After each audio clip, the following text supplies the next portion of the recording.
তৃণমূল বিধায়কের নেতৃত্বে ফরাক্কার বিডিও অফিসে তাণ্ডব। এসআইআর এর শুনানি চলাকালীন ঠিক কি পরিস্থিতি তৈরি হয় সেই ছবি আপনাদের সামনে তুলে ধরবো। একেবারে আইন নিজের হাতে নিয়ে তৃণমূল বিধায়ক মনিরুল ইসলামের নেতৃত্বে চলল তাণ্ডব।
তখন উনি বলছেন আপনার কিছু লাগবে না, আর রহিমের যখন নাম শুনছে তখন 14 গোষ্ঠীর ওর খতিয়ান চাইছে।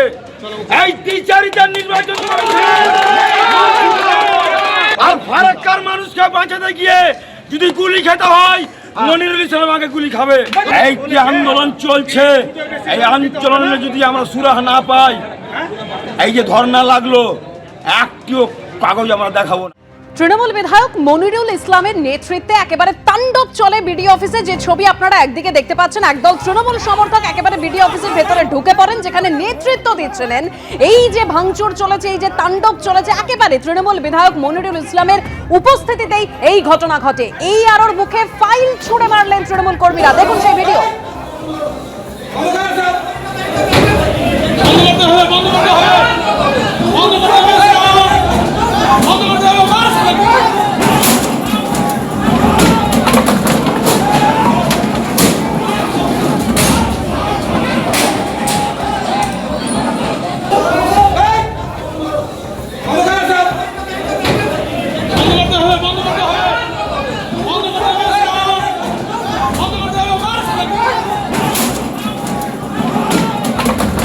মুখ্যমন্ত্রী মমতা ব্যানার্জির নির্দেশগুলো হচ্ছে পশ্চিমবঙ্গে নির্বাচন কমিশনের কাজকে ত্বরান্বিত করতে, আরো সুবিধা এবং মদক জোগাড় করতে মমতা ব্যানার্জি সরকারের 88,000 বিএলও নিয়োগ করা হয়েছে।